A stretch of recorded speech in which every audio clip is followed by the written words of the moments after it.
വിനി, English ഒന്ന് എളുപ്പം പഠിക്കണം, എത്രയും പെട്ടെന്ന് പഠിക്കണം, എന്താ ചെയ്യണ്ടേ?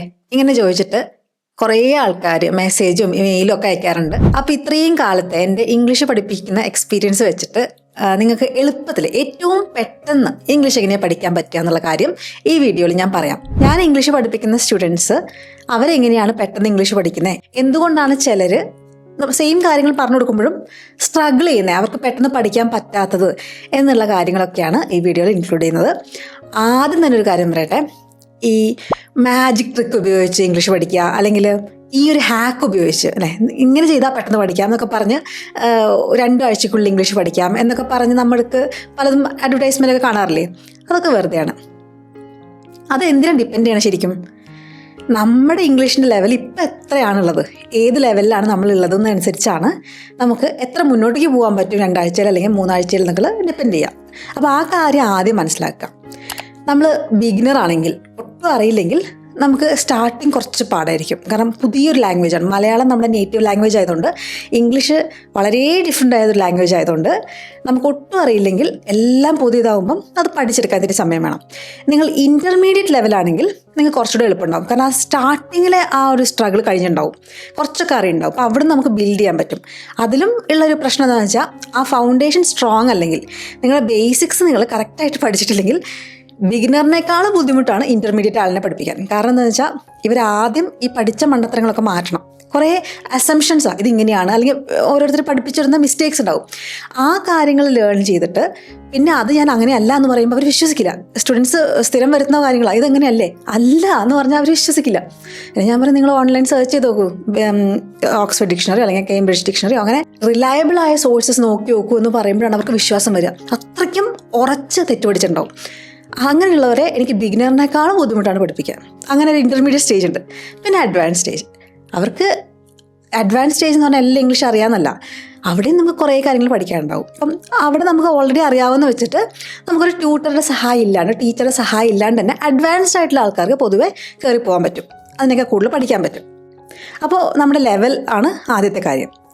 പിന്നെ ഒരു കാര്യമുള്ളത്, നമ്മൾ ഈ പഠിക്കാൻ പോകുന്ന ഭാഷ ഇംഗ്ലീഷ്, അത് നമുക്ക് ഓൾറെഡി അറിയാവുന്ന നേറ്റീവ് ഭാഷയില്ലേ, നമ്മുടെ മദർ ടങ്, അതിനോട് എത്ര അത് ക്ലോസ് ആണ് എന്നുള്ളത് ഡിപ്പെൻഡ് ചെയ്യും. മലയാളികൾക്ക് തമിഴ് കേൾക്കുമ്പോൾ മനസ്സിലാവും, പ്രത്യേകിച്ച് പഠിക്കേണ്ട കാര്യം ഉണ്ടാവില്ല. പിന്നെ കുറച്ച് തമിഴ് സിനിമകളൊക്കെ കാണുമ്പോഴേക്കും നമുക്ക് അത്യാവശ്യം അങ്ങോട്ട് കൊഞ്ചും തെരിയും എന്നൊക്കെ പറയാനൊക്കെ ആവും.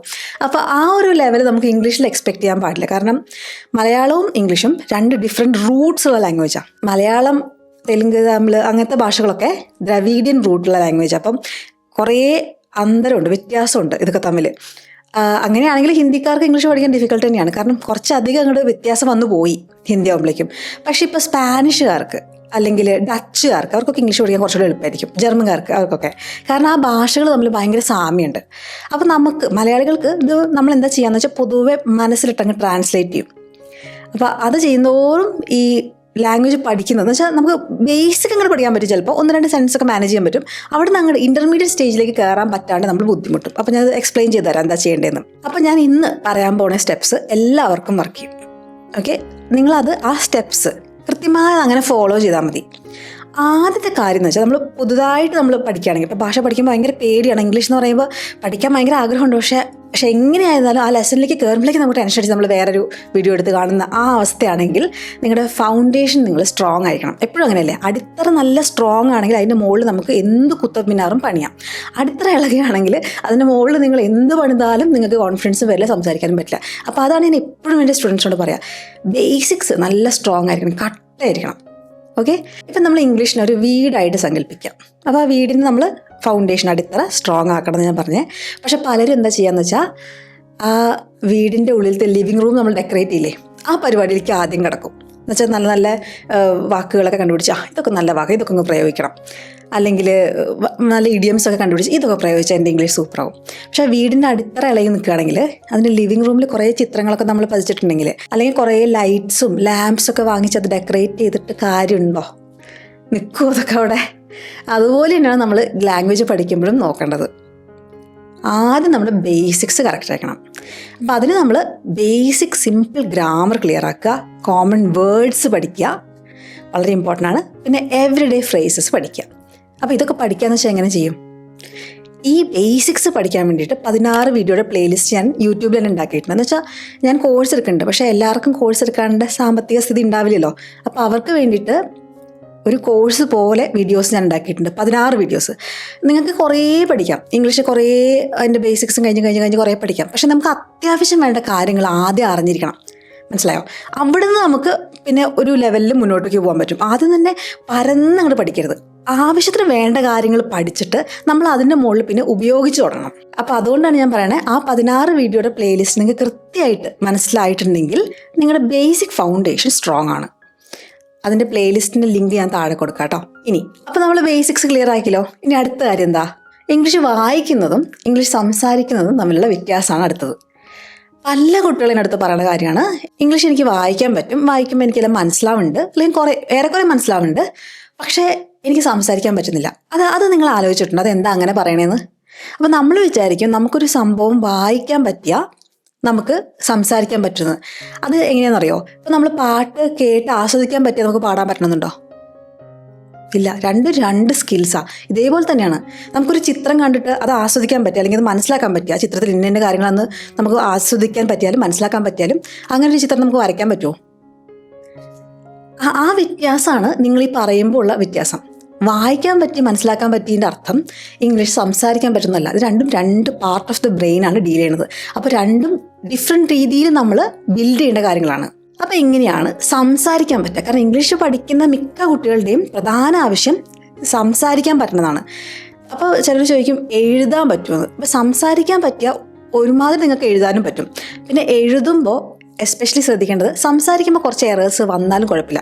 നേറ്റീവ് സ്പീക്കേഴ്സ് എറേഴ്സ് വരുത്താറുണ്ട്. അപ്പോൾ നമ്മൾ മലയാളം സംസാരിക്കുമ്പോഴും ചെറിയ എറേഴ്സൊക്കെ വരും.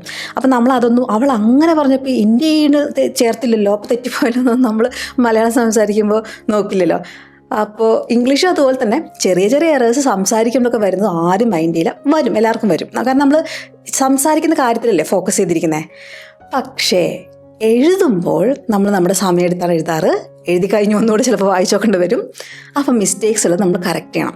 അപ്പോൾ റൈറ്റിംഗ് നിങ്ങൾക്ക് കൂടുതൽ ഇമ്പോർട്ടൻ്റ് ആണെങ്കിൽ ഗ്രാമർ നിങ്ങൾ കുറച്ചുകൂടെ ഇമ്പോർട്ടൻ്റ് ആയിട്ട് കരുതണം. അപ്പോൾ അത് കുറച്ചുകൂടെ എഫേർട്ട് എടുത്ത് പഠിക്കണം. അപ്പോൾ സ്പീക്കിങ്ങിന് ഗ്രാമർ വേണ്ടാന്നല്ല പറയണത്, നിങ്ങൾ ഈ ഫുൾ ഗ്രാമർ പഠിച്ചിട്ട് സംസാരിക്കുക എന്നുള്ള ആ ചിന്താഗതി ഒഴിവാക്കണം കേട്ടോ.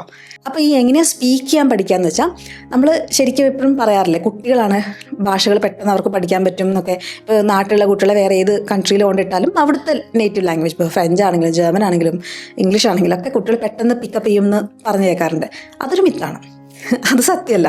അതെന്ന് വെച്ചാൽ നമ്മൾ അഡൾട്ട്സിനും അതിനേക്കാളും വേഗത്തിൽ നമുക്ക് ഭാഷ പഠിക്കാൻ പറ്റും.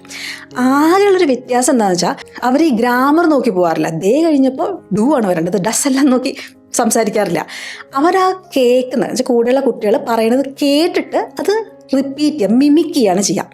പക്ഷെ നമ്മൾ അഡൾട്ട്സ് ആകുമ്പോൾ നമ്മൾ എന്ത് ചെയ്യുന്നത് വെച്ചാൽ നമ്മൾ ഗ്രാമർ റൂൾ വെച്ചിട്ട് സെൻറ്റൻസ് ഉണ്ടാക്കാൻ ശ്രമിക്കും. ഇതാണ് കുട്ടികളും അഡൾട്ട്സും പഠിക്കുമ്പോഴുള്ള വലിയ ഡിഫറൻസ്. ഇതാണ് നമ്മൾ ചൂഷണം ചെയ്യേണ്ടത്. കുട്ടികൾ എന്ത് മെത്തേഡ് ഉപയോഗിച്ച് പഠിക്കണോ അത് നമ്മൾ ഉപയോഗിക്കണം. ഇതാണ് ഞാൻ എൻ്റെ കോഴ്സിലും ഫോളോ ചെയ്യുന്നത്. ഗ്രാമർ പഠിപ്പിക്കേണ്ട എൻ്റെ കോഴ്സിൽ 90 ഡേ ഇംഗ്ലീഷ് കോഴ്സിൽ അതിൻ്റെ ഒപ്പം ഞാൻ ഈ ഒരു കാര്യം ശ്രദ്ധിക്കുന്നുണ്ട്. അപ്പോൾ നമുക്ക് ഇംഗ്ലീഷ് ഉപയോഗിക്കാൻ പറ്റണം. ഈ ഗ്രാമറിൻ്റെ റൂൾസ് കണ്ട് നമ്മളിങ്ങനെ റൈറ്റിങ്ങിന് ആവശ്യമുള്ളവർക്ക് ഞാൻ പറഞ്ഞില്ലേ റൂൾസ് നോക്കി എഴുതുന്നത് ഇമ്പോർട്ടൻ്റ് ആയിരിക്കും പലപ്പോഴും. പക്ഷേ സ്പീക്കിങ്ങിൽ നമുക്ക് ഓട്ടോമാറ്റിക്കായി ഇത് വരണം. പക്ഷേ വളരെ ബേസിക്കായ കാര്യങ്ങൾ ഓട്ടോമാറ്റിക്കായി എല്ലാവർക്കും വരണം. അതെങ്ങനെ വരും? അതാണ് ഈ കുട്ടികൾ പഠിക്കണ പോലെ പഠിക്കണം എന്ന് പറയുന്നത്. എന്ന് വെച്ചാൽ അവരെന്താ ചെയ്യുക, കുട്ടികൾ എന്താ ചെയ്യുക, അവരാദ്യം എന്തെങ്കിലും ഒരു സെൻറ്റൻസ് വേറൊരു കുട്ടി പറഞ്ഞു കേട്ടാൽ കേൾക്കും, ഓഹോ അവൻ ആ ബോൾ വേണ്ടപ്പോൾ അവൻ ഇങ്ങനെയാണ് പറഞ്ഞത്, ഐ വോണ്ട് ഇറ്റ്. അപ്പോൾ ഐ വോണ്ട് ഇറ്റ് ഇങ്ങനെ പറഞ്ഞാൽ അതില്ലേ, എനിക്ക് എന്തെങ്കിലും വേണമെങ്കിൽ ഞാനും പറയടാ അങ്ങനെ എന്ന് ആ കുട്ടി മനസ്സിൽ വിചാരിക്കാം. അല്ലാതെ ആ കുട്ടി ഓക്കെ ഐ വന്നപ്പോൾ ഇപ്പുറത്ത് വോണ്ട് ഉപയോഗിച്ചു എന്നൊന്നും അവർ ചിന്തിക്കാറില്ല. എനിക്കൊരു കാര്യം വേണം, അതിന് ഉപയോഗിക്കേണ്ട സെൻറ്റൻസ് ഇതാണെന്ന് മാത്രമേ അവർ ചിന്തിക്കുകയുള്ളൂ. അടുത്തവണ ഞാൻ ഇതേ സെൻറ്റൻസ് ഉപയോഗിക്കും. അപ്പോൾ അവർ കോപ്പി ചെയ്യും, എന്നിട്ട് അവരത് റിപ്പീറ്റ് ചെയ്യും പല സാഹചര്യങ്ങളിൽ. ചിലപ്പോൾ ഒരേ സെൻറ്റൻസ് ആയിരിക്കും വേണ്ടി വരും അല്ലേ. വെള്ളം വേണം, ഐ വോണ്ട് വാട്ടർ.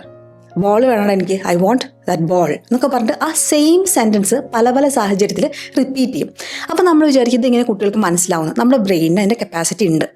ഇപ്പോൾ നമ്മൾ മലയാളം തന്നെ എടുത്ത് നോക്കൂ. നമ്മൾ എല്ലാ സെൻറ്റൻസും മലയാളത്തിൽ കണ്ടിട്ടാണോ മലയാളം സംസാരിച്ചു തുടങ്ങണേ? നമുക്ക് അഡാപ്റ്റ് ചെയ്യാൻ പറ്റും അല്ലേ.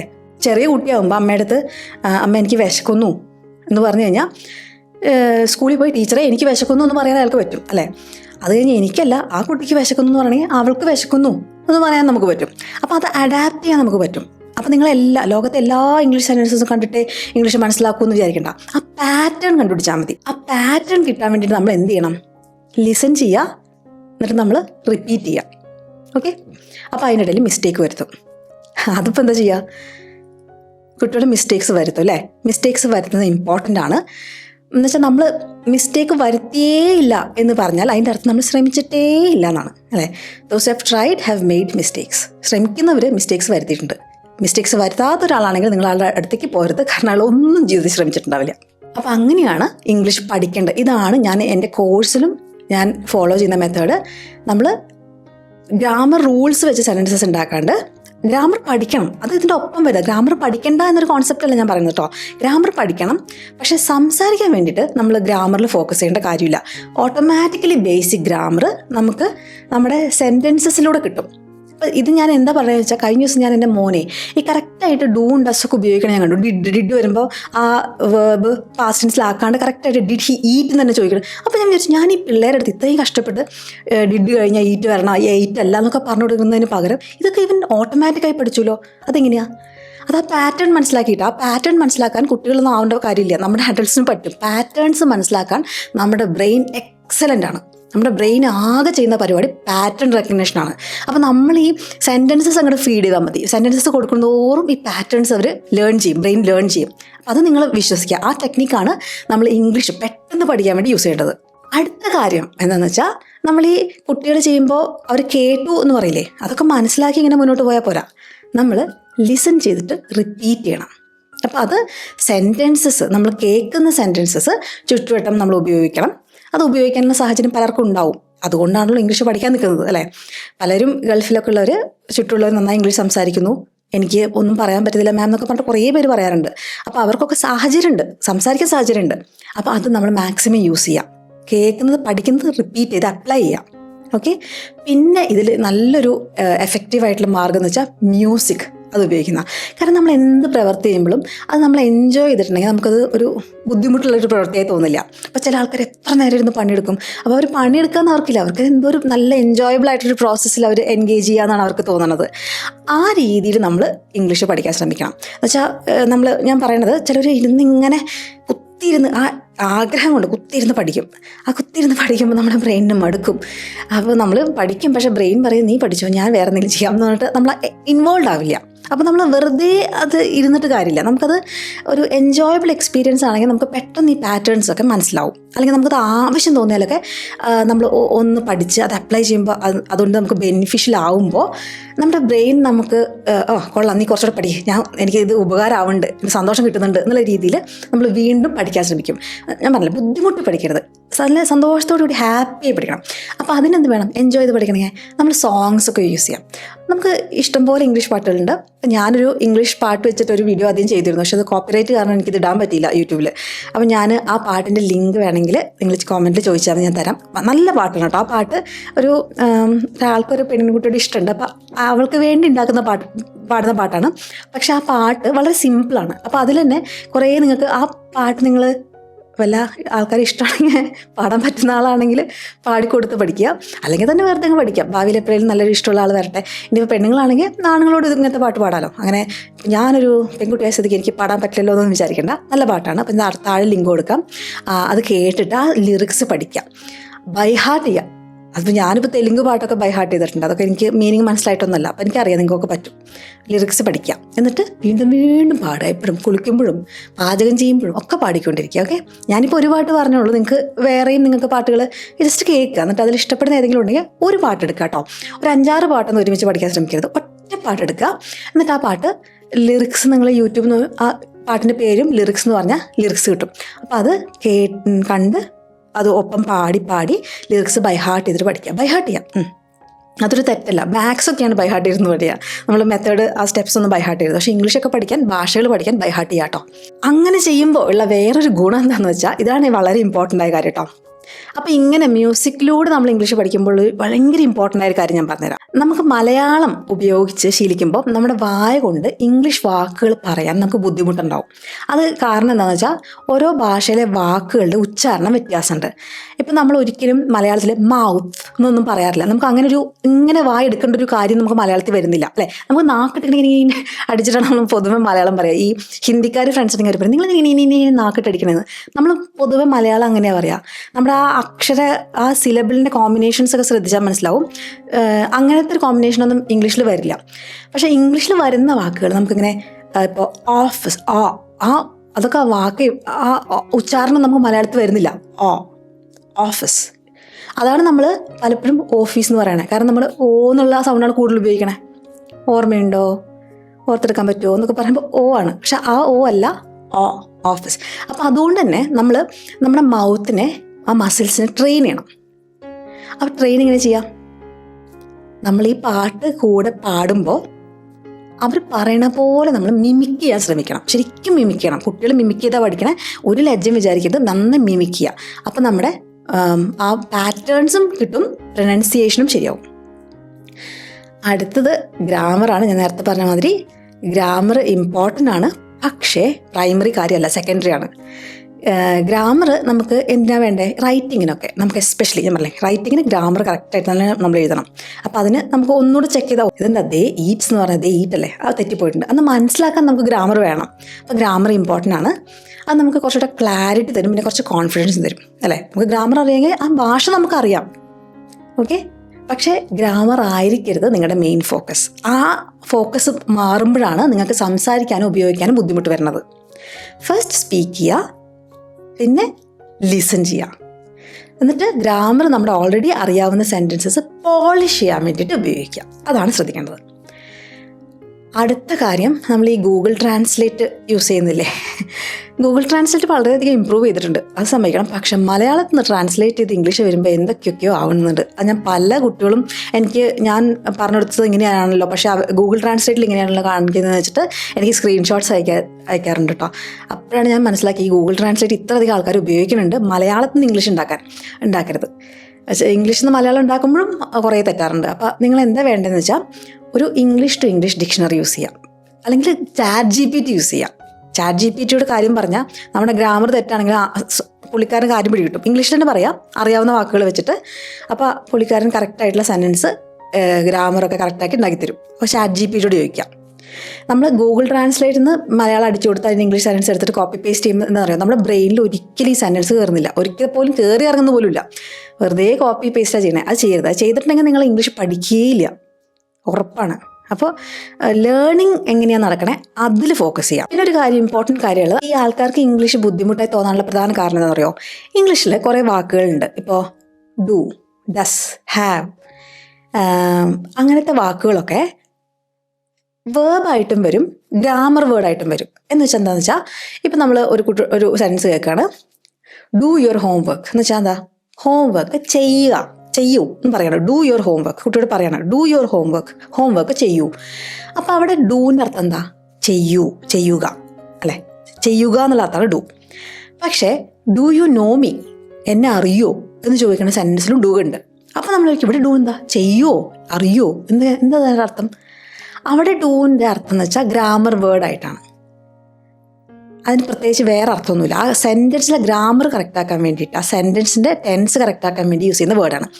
ഇങ്ങനെയാണ് ഹാവ് ഒക്കെ വരും. ഹാവ് എന്ന് വെച്ചാൽ കഴിക്കുക എന്നൊരു അർത്ഥമുണ്ട്.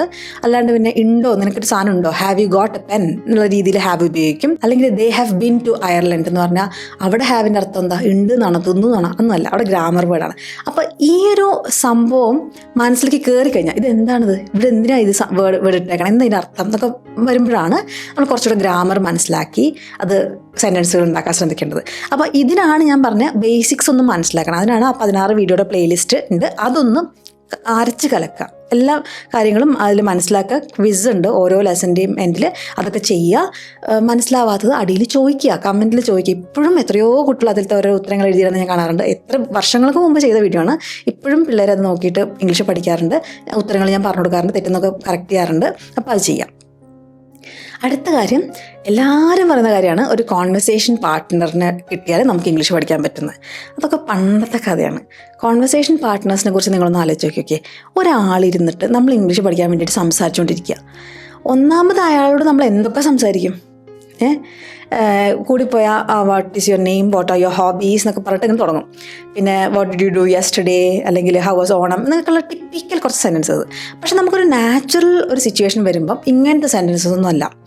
അവനിപ്പോൾ പോയിട്ടുണ്ടായിരുന്നു, ഇപ്പോൾ വരാമെന്ന് പറഞ്ഞു, എനിക്ക് അറിയില്ല വരുമോ, എനിക്ക് സമയത്ത് പോകണം എന്നൊക്കെയുള്ള കാര്യങ്ങളൊക്കെ പറയണമെങ്കിൽ ഈ കോൺവെർസേഷൻ പാർട്ട്ണറിനോട് നമ്മൾ എങ്ങനെ ഇങ്ങനെ സംസാരിക്കും? മനസ്സിലായോ? റിയൽ ലൈഫ് സിറ്റുവേഷനിൽ വരുന്ന കാര്യങ്ങൾ നമുക്ക് ഈ കോൺവെർസേഷൻ പാർട്ട്ണറോട് സംസാരിച്ച് ക്ലിയർ ആക്കാൻ പറ്റില്ല. ചില ആൾക്കാർക്ക് അത് ഇഷ്ടമാണ്. അങ്ങനെയാണെങ്കിൽ അവർക്ക് ചെയ്യാൻ പറ്റുന്നത് ChatGPT യൂസ് ചെയ്യാം. അതിൽ വോയിസ് മോഡിൽ നമുക്ക് കമ്മ്യൂണിക്കേറ്റ് ചെയ്യാൻ പറ്റും. ChatGPT മാത്രമല്ല, നിങ്ങൾ ഗൂഗിളിൻ്റെ AI ഉണ്ടല്ലോ, മെറ്റഡ് AI, അതൊക്കെ വെച്ചിട്ട് ആൾക്കാർ പ്രാക്ടീസ് ചെയ്യാറുണ്ട് സംഭാഷണം. അങ്ങനെ ഒരു സംഭാഷണം പ്രാക്ടീസ് ചെയ്ത് ഇംഗ്ലീഷിൽ ക്ലിയർ ആക്കാം. അപ്പോൾ നമ്മൾ AI ഇപ്പോൾ നമുക്ക് അത്രയും ഉപകാരത്തിൽ എത്തിയ സ്ഥിതിക്ക് അത് മാക്സിമം യൂസ് ചെയ്യുക. ഇംഗ്ലീഷ് പഠിക്കാനൊക്കെ വളരെ ഉപകാരമാണ്. കാരണം AI കുറേ ട്രെയിൻ ചെയ്യുന്നത് ഇംഗ്ലീഷിലുള്ള ഡാറ്റയിലാണ്. അപ്പോൾ ഇംഗ്ലീഷ് അതിന് നന്നായിട്ട് അറിയാം. അപ്പോൾ നമ്മൾ തെറ്റ് വരുത്തി അത് കറക്റ്റ് ചെയ്ത് തരും. നമുക്ക് എന്ത് പറഞ്ഞാലും അതിന് ഏകദേശം പിടികിട്ടും. നമ്മൾ അത്ര കറക്റ്റായി പറഞ്ഞില്ലെങ്കിലും അതിന് ഇതായിരിക്കും പറയുന്നതെന്നുള്ളത് വ്യക്തമായി മനസ്സിലാക്കും. മലയാളം പഠിക്കാൻ AI യൂസ് ചെയ്യാൻ ഡിഫിക്കൽട്ടാണ്, പക്ഷേ ഇംഗ്ലീഷ് പഠിക്കാൻ വളരെ നല്ലതാണ്. അപ്പോൾ അത് നിങ്ങൾ യൂസ് ചെയ്യുക. അതിൽ ഒരാൾക്ക് വേണ്ടി വെയിറ്റ് ചെയ്യേണ്ട കാര്യമൊന്നുമില്ല, സ്വയം ചെയ്യാവുന്ന കാര്യമുള്ളത്. ഞാൻ എൻ്റെ കോഴ്സിൽ എനിക്ക് കുട്ടികൾക്ക് വേണ്ടിയിട്ട് ChatGPT യൂസ് ചെയ്ത് എങ്ങനെയാണ് അത് പ്രാക്ടീസ് ചെയ്യുക എന്നുള്ള കാര്യങ്ങളൊക്കെ പറഞ്ഞു കൊടുക്കുന്നുണ്ട്. 90 ഡേ കംപ്ലീറ്റ് ഇംഗ്ലീഷ് കോഴ്സിന്. എന്ന് വെച്ചാൽ നിങ്ങൾക്ക് യൂട്യൂബ് വീഡിയോ കണ്ടിട്ട് പഠിക്കേണ്ട, ഒരു കോഴ്സ് എടുത്ത് പഠിക്കണം എന്നുണ്ടെങ്കിൽ എൻ്റെ 90 ഡേ കംപ്ലീറ്റ് ഇംഗ്ലീഷ് കോഴ്സ് എടുക്കുക. അതിൻ്റെ ഡീറ്റെയിൽസ് അറിയാൻ വേണ്ടി ഇമെയിൽ അയച്ചാൽ മതി. ഞാൻ ഫുൾ ഡീറ്റെയിൽസ് നിങ്ങൾക്ക് ഇമെയിലിൽ തരാം. അത് ഓൺലൈൻ കോഴ്സാണ്, ലൈവായിട്ട് എടുക്കുന്ന ക്ലാസ് അല്ല. പൊതുവെ പ്രൊഫഷണലായ ആൾക്കാർ എടുക്കുന്ന കോഴ്സാണ്. എന്ന് വെച്ചാൽ നിങ്ങൾക്ക് എപ്പോഴാണ് നിങ്ങൾക്ക് സമയം എന്ന് വെച്ചാൽ അപ്പം നിങ്ങൾ ചെയ്യാം. പക്ഷേ എല്ലാ ദിവസവും ചെയ്യണം. അതിൻ്റെ ഒരു രീതിയുണ്ട്. നമ്മൾ വെറുതെ ഇങ്ങനെ ഒരു വീക്കെൻഡിൽ പോയിരുന്ന് കുറേ പഠിച്ചിട്ട് കാര്യമില്ല. അതിന് ആ രീതിക്ക് പഠിച്ചാൽ എളുപ്പം പഠിക്കാൻ പറ്റും. ഇപ്പോൾ ഞാൻ പറയപ്പോഴും 15 മിനിറ്റ് എല്ലാ ദിവസവും മാറ്റി വയ്ക്കാം ഒരു 90 ഡേയ്സിന്. അപ്പോൾ കോഴ്സ് തീരും. പിന്നെ അത് കഴിഞ്ഞ് നിങ്ങൾക്ക് പ്രാക്ടീസിനുള്ള കാര്യങ്ങളൊക്കെ ഞാൻ തന്നെ തരുന്നുണ്ട്. അപ്പോൾ കോഴ്സ് എടുത്ത് കഴിഞ്ഞാൽ എന്നോട് സംശയങ്ങളൊക്കെ ചോദിക്കാം. ഞാൻ എപ്പോഴും പറയുന്ന കാര്യമാണ്, സംശയങ്ങളുണ്ടെങ്കിൽ നമുക്ക് ഒരു കോൺഫിഡൻസ് വരില്ല. അപ്പോൾ എല്ലാ സംശയവും കോഴ്സ് തന്നെ ചോദിക്കുക. അതിനുള്ള പ്രൊഫഷൻ ഉണ്ട്, എല്ലാ കുട്ടികളും ചോദിക്കാറുണ്ട് കേട്ടോ. കാരണം നമ്മൾ ആളെ കണ്ടിട്ടല്ലല്ലോ. എനിക്ക് സമയം കിട്ടുന്ന പോലെ പെട്ടെന്ന് ഞാൻ മറുപടിയും തരാറുണ്ട്. കഴിഞ്ഞ കുറച്ച് ദിവസം ട്രാവലിംഗ് ആയിരുന്നു, അതുകൊണ്ട് കുറച്ച് ഡിലേ വന്നിട്ടുണ്ടാവും ചിലവർക്കെങ്കിലും. പക്ഷേ മാക്സിമം ഞാൻ അപ്പം തന്നെ എല്ലാ ഇമെയിൽസും റിപ്ലൈ കൊടുക്കാറുണ്ട്. പിന്നെ നമുക്ക് മാക്സിമം കാര്യങ്ങൾ ക്ലിയർ ആക്കി പോകണം. അല്ലാണ്ട് ഇപ്പം നമ്മൾ ഒരാളുടെ ലൈവ് സെഷൻ വന്നാൽ ലൈവ് സെഷനിലല്ലേ നമുക്ക് ഡൗട്ട്സ് ക്ലിയർ ചെയ്യാൻ പറ്റുള്ളൂ. ഇത് എനിക്ക് ലൈവ് സെഷനോടേ താല്പര്യമില്ല. കാരണം ആ സമയത്ത് നമ്മുടെ വായിൽ എന്തെങ്കിലും വികടസരസ്തി കയറി വന്നാൽ, എന്ന് വെച്ചാൽ എന്തെങ്കിലും തെറ്റായി നമ്മൾ പഠിപ്പിച്ചാൽ കുട്ടികൾ അത് മനസ്സിലാക്കും, ഞാനത് അറിയില്ല പറയുന്നത് തെറ്റിപ്പോയിട്ടെന്ന്. അപ്പോൾ ഇത് ഞാൻ ഓൾറെഡി ഫുൾ പ്രൂഫാക്കി ഉണ്ടാക്കി വെച്ച വീഡിയോസാണ്. അത് ഒരു സിസ്റ്റം ഉണ്ട്, ആ സിസ്റ്റം ഫോളോ ചെയ്യുക. 90 ഡേയ്സിൽ കോഴ്സ് കംപ്ലീറ്റ് ചെയ്യുക. അങ്ങനെ എടുക്കുന്ന ഒരു കോഴ്സ്. പക്ഷേ കോഴ്സ് എടുക്കുന്ന നിർബന്ധമൊന്നുമില്ല കേട്ടോ. യൂട്യൂബിൽ ഞാൻ പറഞ്ഞ പ്ലേലിസ്റ്റില്ലേ, അതിലെ 16 വീഡിയോ അത് കണ്ടു തീർക്കുക. എന്നിട്ട് അത് കഴിഞ്ഞിട്ട് വരുന്ന സീരീസ് ഞാൻ ഇതോ കാണണ്ടെന്നൊക്കെ പറഞ്ഞിട്ടുണ്ട്. അതങ്ങ് കൃത്യമായി അതങ്ങ് ഫോളോ ചെയ്ത് നടത്തി. അവസാനത്തെ കാര്യം, മിസ്റ്റേക്സ് വരുത്തുമെന്ന് ആലോചിച്ച് പേടിക്കണ്ട. ഞാനും മിസ്റ്റേക്സ് വരുത്താറുണ്ട്, നേറ്റീവ് സ്പീക്കേഴ്സും മിസ്റ്റേക്സ് വരുത്താറുണ്ട്. ഇതൊന്നും വലിയ കാര്യമില്ല. പിന്നെ കളിയാക്കുന്ന ആൾക്കാർ കളിയാക്കിക്കോട്ടെ, അവർക്ക് വേറെ പടിയില്ല. അവരവരുടെ കാര്യം ചെയ്തോട്ടെ, നമ്മൾ നമ്മുടെ കാര്യം ചെയ്യുന്നു, അത്രയല്ലേ ഉള്ളൂ. എന്ത് ചെയ്താലും ആൾക്കാർ കളിയാക്കും അല്ലേ? അത് കേട്ടിട്ടില്ലേ? ഒരു ഹോജയുടെ പണ്ടത്തെ ഒരു സ്റ്റോറി ഉണ്ട്, എനിക്ക് കൃത്യമായിട്ട് ഓർമ്മയില്ല, ഓർമ്മ വരുമ്പോൾ പിന്നെ പറഞ്ഞുതരാം. അങ്ങനെ എന്ത് നമ്മൾ ചെയ്താലും ആൾക്കാർ കളിയാക്കേണ്ടവർ കളിയാക്കൊണ്ടിരിക്കും. എന്നാൽ നമ്മൾ നല്ലത് ചെയ്യുന്നത് കണ്ടിട്ട് നമ്മൾ പ്രോത്സാഹിപ്പിക്കുന്ന ആൾക്കാർ നമ്മുടെ കൂടെ നിൽക്കുകയും ചെയ്യും. അപ്പോൾ അവിടെ തന്നെ നമുക്ക് നമ്മുടെ കൂടെയുള്ള ആൾക്കാരാരാണ്, കൂടെ നിർത്തേണ്ടവരാരാണ്, കൂടെ നമ്മൾ അത്ര കഷ്ടപ്പെട്ട് നിർത്തേണ്ടാത്ത ആൾക്കാരാരാണ് എന്നൊക്കെ നമ്മൾ എഫേർട്ട് എടുക്കുമ്പോൾ അവരുടെ പ്രതികരണം കണ്ട് നമുക്ക് മനസ്സിലാവും. അതാണ് ഇംഗ്ലീഷ് പഠിക്കുമ്പോൾ വേറൊരു ഗുണം. പിന്നെ വേറൊരു കാര്യം, വളരെ സ്ലോ ആയിട്ടേ പോകാൻ പറ്റുന്നുള്ളൂ എന്ന് വെച്ചിട്ട് വിഷമിക്കേണ്ട. ഞാൻ എപ്പോഴും പറയാം, എൻ്റെ ആദ്യത്തെ സ്റ്റുഡൻ്റ് ഉണ്ട് സുജാത, 65 വയസ്സിൽ കൂടുതലുണ്ടെന്ന് തോന്നുന്നു. പക്ഷേ വളരെ പതുക്കെ പോകുള്ളൂ. എന്നോട് ആദ്യം പറഞ്ഞാൽ ഭയങ്കര മടിച്ചാണ്, പതുക്കെ പഠിക്കുള്ളൂ എന്നൊക്കെ പറഞ്ഞ സുജാത മണിയായിട്ട് ഇംഗ്ലീഷ് സംസാരിച്ചു. ആ സുജാതയാണ് എനിക്ക് ഇൻസ്പിറേഷൻ. എന്ന് വെച്ചാൽ പതുക്കെ, നമ്മൾ ഈ ആമയും ഓയിലിൻ്റെയും കഥ കേട്ടിട്ടില്ലേ, അതുപോലെയാണ്. പതുക്കെ പോവാം, എല്ലാ ദിവസവും ഇത്തിരി ചെയ്ത് പതുക്കെ പോവാം. ഹറി ചെയ്യരുത്. ഇംഗ്ലീഷ് എന്ന് പറഞ്ഞാൽ അങ്ങനെയാണ്. നമ്മുടെ ബ്രെയിൻ അത് പഠിക്കണം. നമ്മൾ എഫേർട്ട് എടുക്കുന്ന നമ്മൾ വിചാരിക്കില്ലേ, അത്രയും പഠിച്ചാൽ പെട്ടെന്ന് പഠിക്കാം, ഈ ടൈപ്പിൽ പോകരുത്. അതാ 1 ബൈറ്റ് അറ്റ് എ ടൈം എല്ലാം എടുത്തെടുത്ത് അത് ക്ലിയർ ആക്കി പോകണം. അല്ലെങ്കിൽ കൺഫ്യൂസ്ഡ് ആയി പോകും. അതുകൊണ്ട് ഞാൻ എപ്പോഴും എൻ്റെ സ്റ്റുഡൻസിൻ്റെ അടുത്ത് പറയും, 15 മിനിറ്റ് ഡെയിലി നീക്കി വെക്കണം. അല്ലാണ്ട് വീക്കെൻഡ് ഇരുന്നിട്ട് ഒരു 8 മണിക്കൂർ അല്ലെങ്കിൽ 5 മണിക്കൂർ അങ്ങനെ പഠിക്കരുത് ഇംഗ്ലീഷ് കേട്ടോ. ഇതിൻ്റെ കൂടെ പറയേണ്ട വേറൊരു കാര്യം എന്ന് വെച്ചാൽ, ചില ആൾക്കാർ പറയാറുണ്ട്, അവർ മിസ്റ്റേക്സിനെ കുറിച്ച് പറയുമ്പം അവർക്ക് ഒന്നില്ലെങ്കിൽ മിസ്റ്റേക്സ് വരുന്നത് പേടിയാണ്, അതുകൊണ്ട് ആൾക്കാർ കളിയാക്കുമെന്ന് ആലോചിച്ചിട്ട് അല്ലെങ്കിൽ എന്താ ആൾക്കാർ വിചാരിക്കാമെന്ന് ആലോചിച്ച് മിസ്റ്റേക്സ് വരുത്താറില്ല, അതുകൊണ്ട് തന്നെ സംസാരിക്കാറില്ല. വേറെ കൂടുതൽ ആൾക്കാരുണ്ട്, ഞാൻ എന്ത് ഇംഗ്ലീഷ് സെൻറ്റൻസ് പറയുന്നു എന്നുള്ളത് ഞാൻ ബോധർ ചെയ്യാറില്ല. എനിക്ക് തോന്നുന്ന മാതിരിയൊക്കെ ഇംഗ്ലീഷ് അങ്ങനെ പറയും, അവർക്ക് മനസ്സിലാണെങ്കിൽ മനസ്സിലായിക്കോട്ടെ, അതെൻ്റെ ഒരു ഇതല്ലാന്ന്. ഇത് രണ്ടും അപകടമാണ്. എപ്പോഴും ഞാൻ പറയാറുള്ളത് മിസ്റ്റേക്സ് വരുത്തണം, കുഴപ്പമില്ലാന്ന്. പക്ഷേ ഞാൻ ഇങ്ങനത്തെ കുറച്ച് കൂട്ടരും കണ്ടിട്ടുണ്ട്. എനിക്ക് മിസ്റ്റേക്സ് ഒന്നും ഒരു പ്രശ്നമില്ല, ഞാൻ ചറ സംസാരിക്കുന്നത്. അത് ഒരു പരിധിവരെ കറക്റ്റാണ്. പക്ഷെ നമ്മുടെ ബെസ്റ്റ് വേ എന്തായിരിക്കും? നമുക്ക് മിസ്റ്റേക്സ് നമ്മൾ വരുത്തുന്നുണ്ട് എന്നറിഞ്ഞാലും സംസാരിക്കുക, അത് ഓക്കെ. ആൻഡ് നമ്മൾ വരുത്തുന്ന മിസ്റ്റേക്സിനെ കുറിച്ച് നമ്മൾ കെയർ ചെയ്യുക. അതിനെന്താ ചെയ്യണ്ടേ? അത് നോക്കുക. ഞാൻ ഇങ്ങനെ പറഞ്ഞ് ശരിയാണോ? എവിടെ നോക്കും? ChatGPT ചോദിച്ചാൽ മതി, അതൊക്കെ കറക്റ്റായിട്ട് പറഞ്ഞുതരും. ഞാൻ ഇങ്ങനെ സെൻറ്റൻസ് ഉണ്ടാക്കി. അപ്പം നിങ്ങൾ പറയും അപ്പത്തെ സെൻറ്റൻസ് ഞാൻ മറന്നുവെങ്കിലോ, ഒന്നുകൂടെ ആ സെൻറ്റൻസ് നിങ്ങൾ അപ്പം തന്നെ പറയാൻ നോക്കുക. അപ്പം തന്നെ നിങ്ങൾക്ക് അറിയാവുന്നല്ലേ പറയാൻ പറ്റുള്ളൂ. ആ സെൻറ്റൻസ് ChatGPT ഇട്ട് കൊടുത്തിട്ട് ഇത് കറക്റ്റാണെന്ന് ചോദിക്കാം. അപ്പോൾ അത് പറഞ്ഞിട്ട് ഇതങ്ങനെയല്ല അങ്ങനെയാണെന്ന്. അപ്പോൾ നമുക്ക് പഠിക്കാൻ പറ്റും, മനസ്സിലായോ? അങ്ങനെ നമ്മൾ കുറച്ച് എഫേർട്ട് എടുക്കണം. തിരിച്ചു വന്നൊന്ന് തപ്പി നോക്കും, ആ ഒരു പരിപാടി ചെയ്യേണ്ടി വരും. അല്ലാണ്ട് എന്ത് വേണമെങ്കിലും ആയിക്കോട്ടെ, ഞാൻ എന്ത് എനിക്ക് മിസ്റ്റേക്സ് വരുത്താൻ ഒരു പ്രശ്നമില്ല, ഞാൻ അവരുടെ തലവേദനയാണ്, ഞാൻ പറയുന്നത് മനസ്സിലാക്കേണ്ടത്, ആ രീതിയിൽ പോരുന്നിട്ട്. അങ്ങനെ കുറച്ച് പേരെങ്കിലും ഞാനിപ്പോൾ അടുത്ത് കണ്ടിട്ടുണ്ട്. അതുകൊണ്ട് അത് ശ്രദ്ധിക്കുക, ഇംഗ്ലീഷിൽ ചിന്തിക്കാൻ ശ്രമിക്കുക. സിമ്പിളായ കാര്യങ്ങൾ ഞാൻ ബേസിക്സ് ആ 16 വീഡിയോ കഴിഞ്ഞിട്ട് ഞാൻ പറഞ്ഞ കാര്യമാണ്. നമ്മൾ ഇംഗ്ലീഷിൽ ചിന്തിക്കാൻ ശ്രമിക്കുക. എന്ന് വെച്ചാൽ നമ്മൾ വിശക്കുന്നുണ്ടെങ്കിൽ അയ്യോ വിശക്കുന്നുണ്ടല്ലോ എന്ന് ചിന്തിക്കില്ല നമ്മൾ. അങ്ങനത്തെ ചിന്തകളൊക്കെ ഐ എം ഹംഗ്രി അതൊക്കെ ഓട്ടോമാറ്റിക്കായി വരണം. I am hungry. അവൾക്ക് വിശക്കുണ്ടാവോ? Is she hungry? ഉണ്ടെങ്കിൽ ഒരുമിച്ച് പോയിരുന്നു, വി കുഡ് ഗോ ടുഗെദർ. എൻ്റെ ഫോൺ എവിടെ പോയി? Where's my phone? അങ്ങനത്തെ കാര്യങ്ങളൊക്കെ നമ്മൾ ഇംഗ്ലീഷിൽ ചിന്തിക്കാൻ ശ്രമിക്കാം. പിന്നെ മാക്സിമം ഇംഗ്ലീഷ് മൂവീസ്, പോഡ്കാസ്റ്റ്, നമ്മൾ എന്തെങ്കിലും പണിയൊക്കെ ചെയ്യുമ്പം ഇംഗ്ലീഷിലെ വീഡിയോസ് കാണുക. യൂട്യൂബ് വീഡിയോസ് തന്നെ കുറേ ഉണ്ടാവില്ലേ? ഇപ്പം നിങ്ങൾക്ക് ഇഷ്ടമുള്ള ടോപ്പിക്, ഇപ്പം നിങ്ങൾക്ക് ക്രിക്കറ്റോ ഫുട്ബോളോ ഇഷ്ടമാണെങ്കിൽ അതിനെക്കുറിച്ചുള്ള വീഡിയോസ് കാണുക. അല്ലെങ്കിൽ നിങ്ങൾക്ക് കുക്കിംഗ് ഇഷ്ടമാണെങ്കിൽ അത് ഇംഗ്ലീഷിലുള്ള വീഡിയോസ് കാണുക. പിന്നെ റെക്കോർഡ് ചെയ്യുക. നമ്മൾ തന്നെ സംസാരിക്കുന്നത് കുറച്ചൊക്കെ ഇംഗ്ലീഷ് ആയിക്കഴിഞ്ഞാൽ നിങ്ങൾ ഒരു മിനിറ്റെങ്കിലും നമ്മൾ ആ ഇംഗ്ലീഷിൽ പറയുന്നത് റെക്കോർഡ് ചെയ്തിട്ട് കേട്ട് നോക്കുക. അപ്പം നമുക്ക് മനസ്സിലാവും നമ്മൾ ഇംഗ്ലീഷ് എങ്ങനെയുണ്ടെന്ന്. അങ്ങനെ അസസ് ചെയ്യുന്നത് വളരെ ഇമ്പോർട്ടൻ്റാണ്. ഇംഗ്ലീഷ് പഠിക്കാനുള്ള ഫാസ്റ്റസ്റ്റ് വേ എന്താ? അത് സ്പീഡിൽ കോൺസെൻട്രേറ്റ് ചെയ്യുന്നതല്ല, കൺസിസ്റ്റൻസി. അതാണ്. എന്നുവെച്ചാൽ പഠിക്കുന്നത് ഉറക്കെ സംസാരിക്കുക, എല്ലാവരും പറയണത് കേൾക്കുക. ഇംഗ്ലീഷിൽ പറയുമ്പോൾ ആൾക്കാർ പറയണത് കേൾക്കുക. നമ്മൾ വരുത്തുന്ന മിസ്റ്റേക്സിനെ കുറിച്ച് നമ്മൾ കെയർ ചെയ്യുക. അതിനെക്കുറിച്ച് പേടിക്കണ്ട. ഇങ്ങനത്തെ കുറച്ച് മിസ്റ്റേക്സ് നമ്മൾ വരുത്തിയിട്ടുണ്ട്, അപ്പോൾ എന്താണ് ആ മിസ്റ്റേക്ക്, അത് എങ്ങനെയാണ് ഞാൻ വരുത്തിയത്, എങ്ങനെയാണ് അത് ഒഴിവാക്കാൻ പറ്റുക എന്നൊക്കെയുള്ളത്, ആ ഒരു ചെറിയ എഫേർട്ടില്ലേ, അത് ചെയ്യുമ്പോൾ തന്നെ നമ്മൾ കൂടി കുറച്ച് മിസ്റ്റേക്സേ വരുത്തുള്ളൂ. ആ കിട്ടുന്ന മിസ്റ്റേക്സ് ഒക്കെ നമ്മളങ്ങനെ ക്ലിയർ ചെയ്യുമ്പോൾ നമ്മുടെ ഇംഗ്ലീഷ് സൂപ്പറാവും. ഓക്കെ, അപ്പോൾ സ്റ്റെപ്പ് ബൈ സ്റ്റെപ്പായിട്ട് മുന്നോട്ട് പോവുക. അപ്പോൾ നിങ്ങൾക്ക് ഈ വീഡിയോ ഉപകാരപ്പെട്ടു എന്ന് വിചാരിക്കണോ? അടുത്ത ദിവസം വേറൊരു വീഡിയോയിൽ കാണാം. അതുവരേക്കും ബൈ.